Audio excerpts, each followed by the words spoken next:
Alam nyo, kung hindi sana nagloko ang mga babae sa relasyon, wala sanang SIM card registration. Ang mga babae parang pansit lang daw yan.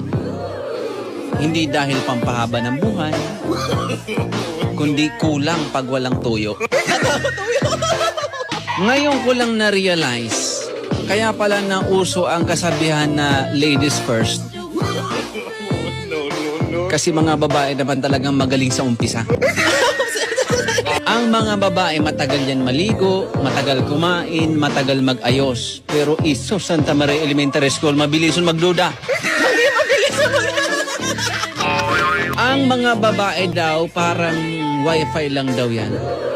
Pagkasama mo, stay connected. Pag alis mo, searching for other device. Sorry girls ha, tabla-tabla na.